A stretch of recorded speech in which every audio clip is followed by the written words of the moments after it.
right, welcome back to Is Anything Real in Paid Advertising, the show where agency founders unpack what's real and what's just noise. I'm your host, Adam W. Barney, and today's guest is one creator, or one that creators turn to when they want to stop just posting and praying and actually move the needle. So, Nuria, welcome. Let's start here, with NbN marketing, just in the framework, with short form video everywhere and ad platforms flooded with content. Are we reaching more people, or are we just throwing budget away from a paid ads perspective or marketing in general? Wow, that's a deep question, isn't it? Start strong, right? Yeah, starting strong. Yeah. I mean, I'm sure the same way I do have a lot of thoughts, everybody listening will have a lot of thoughts, right? I think it all depends how you do it. Because I have seen as a creator per se, right? I work in the back end of all this paid advertising, and I get to see all these people tell the creators, hey, this is what you have to do. And then in my head, I'm like, okay, I know how your audience is going to react. I know the people. Why do you want me to create this ad for you? It's not going to be relatable, people are just going to scroll. It sounds too much of an ad. And like, it just doesn't ring the bell, So I feel like there's a lot of ways to go at it. But personally, I have seen really great ones and really bad ones. Awesome. So clearly, it's clear that your work, Nuria, blends the creator mindset with performance goals. When did you realize that most creators have no real plan for how their content leads to sales? Wow. I think day one. I didn't probably actually day almost -1, right? Because that's probably how you started NbN, right? So. Exactly. To be honest, I started as a creator, solo creator, just for fun when Instagram started. And at that point, there were no influencers, there were no paid advertising in the creator space, right? There was nothing around. You were just there for fun until all the influencing, the UGC, everything got started. Right. So at the beginning, I was one of those that didn't have a strategy until you see all the avenues around, and then you're like, okay, so what is my niche? Right. What do you actually want to focus on? And when I see people come to me and be like, hey, we just want, whatever you think it's going to work. Like, you don't even know who your ICP is. You don't even know who we're talking to. Which, obviously, we can do all that work, but know your clients first. Know who you're talking to, and then, get started with everything else. Know your customer, right? So I guess kind of, staying in that sort of that mindset, though, from your perspective, what do you see the biggest disconnect is between what I would consider organic storytelling and then how people use content in terms of paid ad strategy? What's the difference? Because I think there's a perspective there where everybody from an organic perspective is trying to hit viral nature, right? Within either a broader market, or they're truly working towards that niche that you just mentioned. But where does that disconnect sit between how you position things that just can organically hit, a viral nature versus a paid content side that also could lead to that sort of return or that direction? I think I'll have two different answers for that. Same line, but just for two different people. From the creator perspective, I think that if you build enough of a brand, it doesn't matter what you tell to your audience in those videos, that they are going to see your face and they're going to stop scrolling, right? So that comes all the work, all the consistency behind that will build that. And you can keep them for 3 seconds so they don't scroll just because they see your face. Then you can sell them on something. So if you do know who your audience is and do you know a creator that have that audience, go for them. They don't even have to post it on their page. If I'm scrolling and I see your face, I'll be like, oh, I'm sure I like what he's gonna say. Right. You know what I mean? Right. But it's the human nature that comes into it, and how we connect it at a human nature. And I think that probably ties into maybe what's a hot take around some of what are the most overused lies about quote unquote building trust through content that marketers still continually fall for. Yeah, I completely agree. Everybody is like trying to, at least, let's say LinkedIn as a platform, because maybe more professionals here on LinkedIn and at the other platform. It's not all about just posting if your content is coming from ChatGPT, right? Because then I don't know anything about you. Everybody could have wrote that. And even if you use ChatGPT, please change it a little bit, because then we go from there. Right. Right. Yeah. It's when I mean, that AI sort of lens is one that we're seeing so much more of, right? And the impact there. And, I like this idea of what comes out of ChatGPT, Claude, Perplexity, any of these AI platforms. That's what I equate to the vanilla ice cream that comes just straight out of the soft serve machine. It's when you add the toppings, it's the sprinkles, it's the whipped cream, it's the cherry, it's whatever else you want to put on top. That's the personality that needs to come in from AI created content to make it work. 100%. And I'm going to even say something else. Sometimes you don't need to put it in a cone, it doesn't have to be written content. Put it in a cup and make it a Right. video. You know Right. what I mean? Right. Or alternatively, with two young kids, it's about taking the cup and then you get the cone on top so that you don't drop the cone. The cone doesn't break over time. You see, it's a matter of getting creative. Right. In that realm, do you see, is there a sweet spot through NbN marketing that you've identified between what I would call raw authenticity and polished scripting that actually builds trust? Where does the balance sit? And where is the sweet spot between that? And that ties not only to AI created content, of course, but also I think how I think back to my marketing agency days of sitting in rooms where we're mood boarding or we're putting things up on the wall to consider, but that boils it boils it down almost to a level that it's not authentic and it's not interesting. So where is that sweet spot? I love that question. I love that question because sometimes it's what I think it makes our clients different when they share their content. Because I'm not gonna come in and tell you, okay, tell me about this, or this is how I want you to explain me something. But it's not easy for everybody to get in front of camera. So when you build that relationship, we get to talk a little bit. Like you warm up the person, right? And then Right. you truly ask a question. It's not about how they answer, but how you redirect the question. I'm asking you something, you gave me a great answer, but I'm still missing a hook because I already know how I'm going to put the video together. I'm going to ask you something else again. So you give me that energy, that hook, that beginning that I'm just going to crop and paste, at the beginning of the video. So you can still be scripted because in my head, I know exactly the videos I want from them. And I know which questions we need to answer to be successful in this situation, but they don't need to know because I want them to explain their story with their words and like Mhm. everything real. Right, right, right. So, kind of coming from the paid ad side, I know you focus on a broader aspect there through what you do with NbN marketing, but from your perspective or your clients, and obviously you don't have to share anything that's confidential, but And the what A's.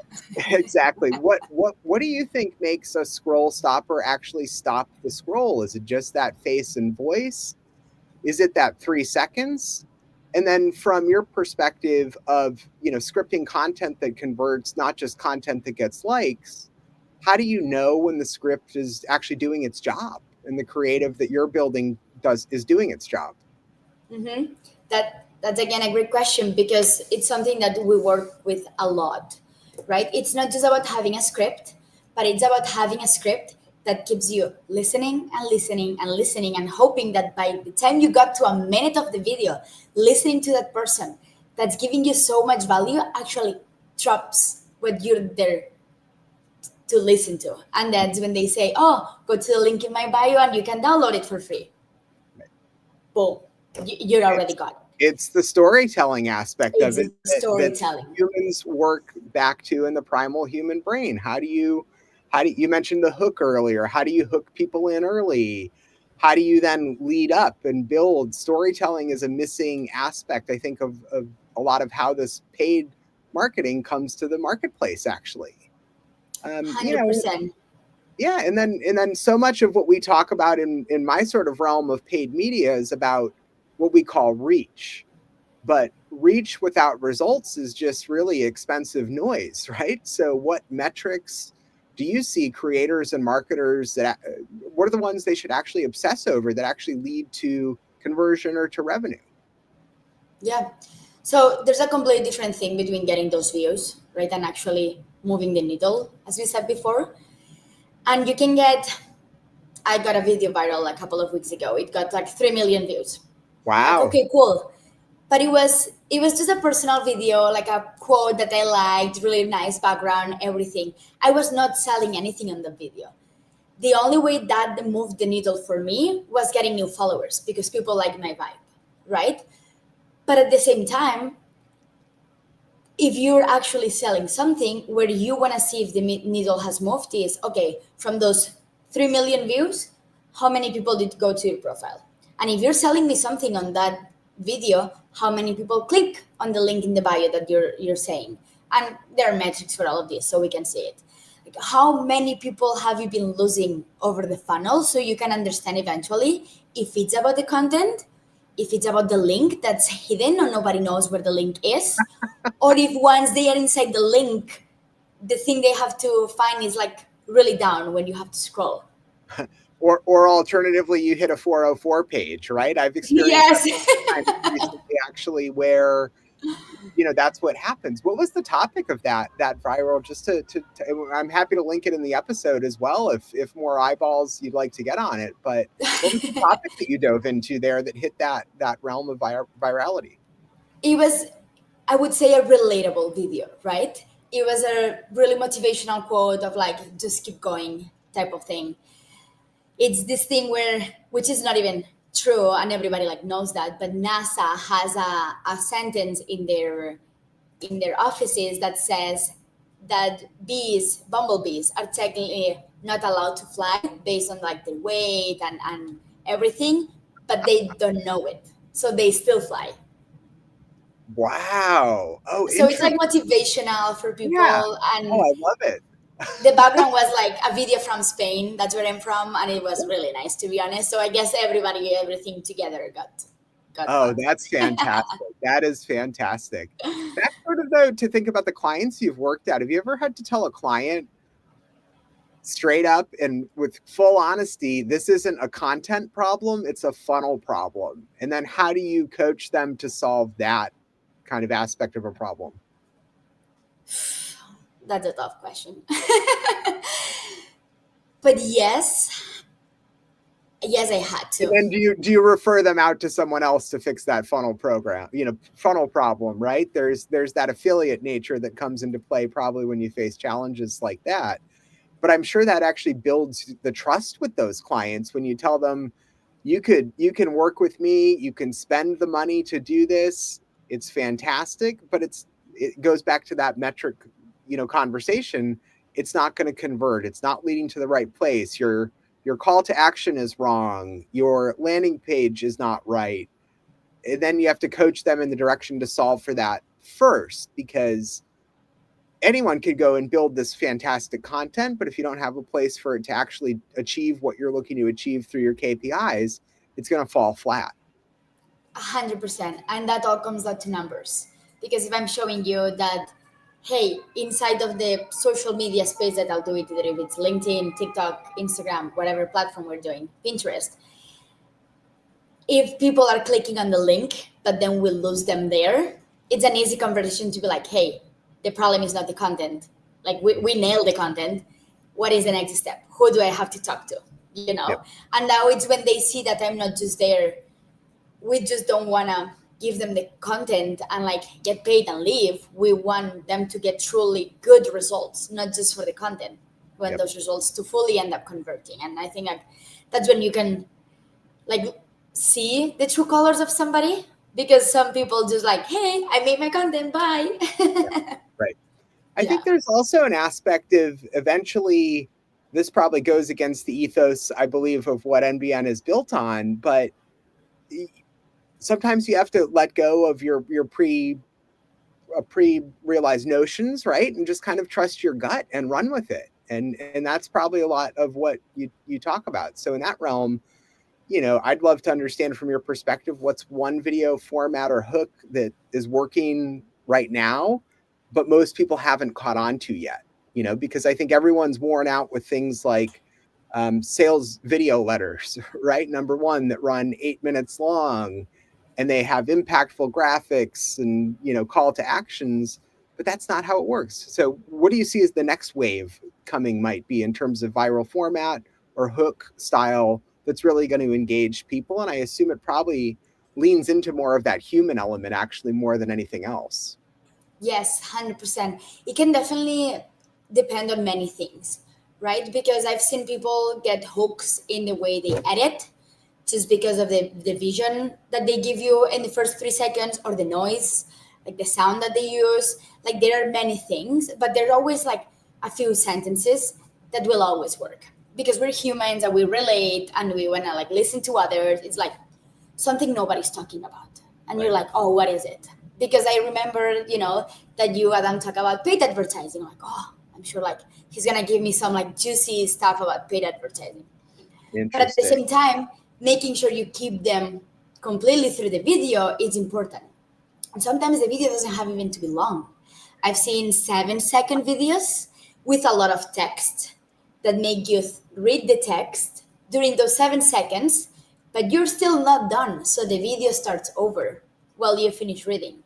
That shows the algorithm that your video is doing great because people stay until the end and watch it again, and then it promotes it to more people.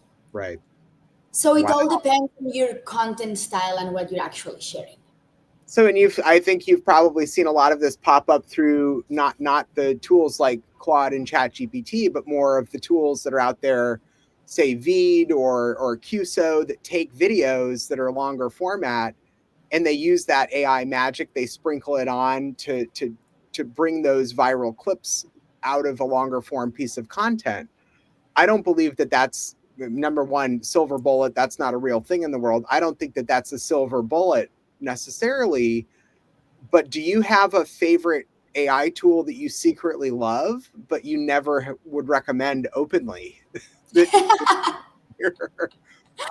Um, this might make me sound too old school, but since I work on all the strategy before I create the content, before we jump on a call, before we record, before anything, there's no actual AI tool that can do better than the brains that thought about the idea at the beginning.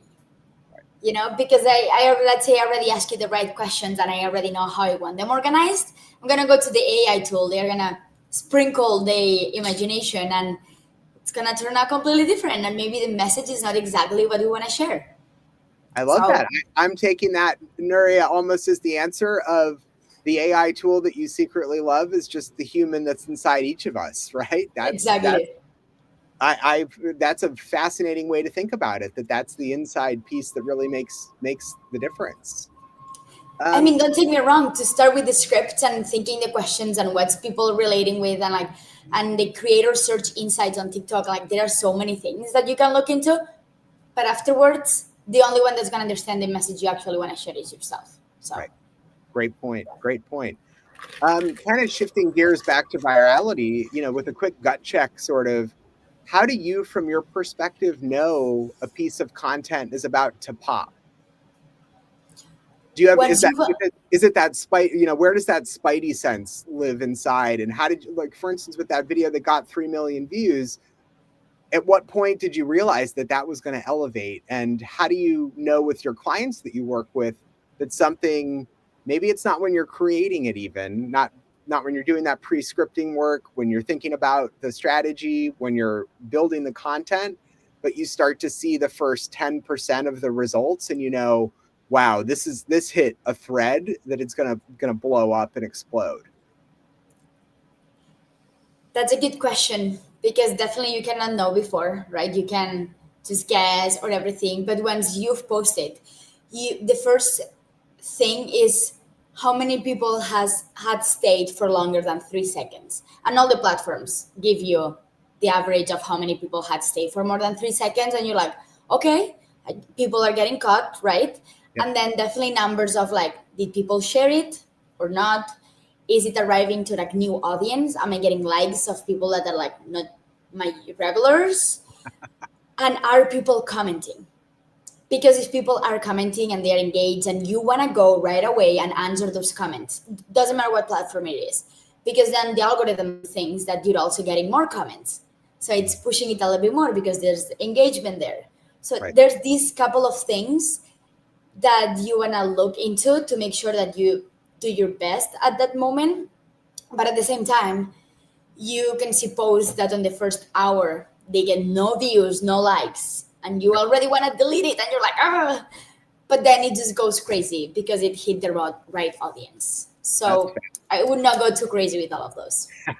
it's fascinating though when you think about that, because so many creators out there also talk about how you repurpose things that you've done in the past, right? So I think one aspect that you probably think about in the way that you build with NbN marketing and work on that strategy and creating this kind of on behalf of your clients, you think about not just the initial, but the long-term value that these things can provide, right? So if it doesn't reach its maximum velocity now, patience is okay. I think I like to talk in this realm of progress is slow, slow, slow before it gets faster than ever. So it's keeping a balanced sense of that return and that there's a long-term value there that's critical. Agreed. And I'll add a little bit more into it. If you don't just have good content, but you also have a good caption that gives you good SEO results, it doesn't matter how long ago you posted that video, that if I'm looking into paid advertisement from a content creator perspective, this podcast is gonna show up, right? And people are gonna be like, oh cool, they are talking about the exact thing I'm thinking of. Right. And it doesn't matter how long ago you did it.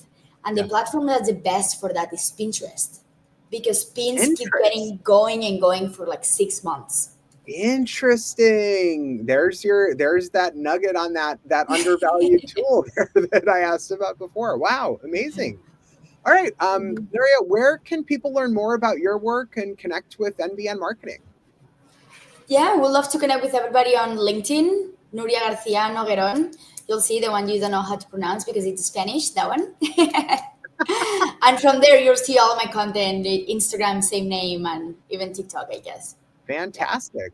All right, so if you're a creator or an agency founder that's stuck on content that isn't converting, and a lot of those are listening today, Nuria, what's your real talk advice to stop spinning their wheels and start turning strategy into cash flow? I would go and look, first of all, into what it worked in the past. And if none of those had worked in the past, just start over. You might not need a completely new profile, but look into other inspiration. I'm not saying you copy somebody else, but get out of that creator block, just trying something different that you never thought you would try. Getting on video, if you always show your team and not yourself, or like all this talk on the video instead of just posting pictures. Just truly try the thing that you're uncomfortable with. I love it. I love it. Get uncomfortable. That's critical. All right, Nuria, thank you very much. That's a wrap on this episode of Is Anything Real in Paid Advertising? Huge thanks to you for keeping it honest, sharp, and actionable. If you've gotten value from this conversation, give Nuria, give NbN a follow. Make sure you hit follow wherever you're listening, and leave a quick review if you're feeling generous. It helps more folks find the real ones in this space. So thank you again, Nuria. Thank you.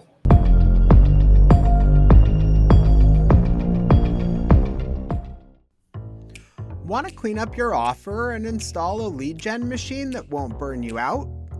Head to adamwbarney.com and check out the Agency Growth Sprint, built for $250K to $5 million a year ad agencies ready to scale with clarity, not chaos. If you're done duct taping systems and sprinting to nowhere, it's time for strategy that sticks. Visit adamwbarney.com. Clarity over chaos, always.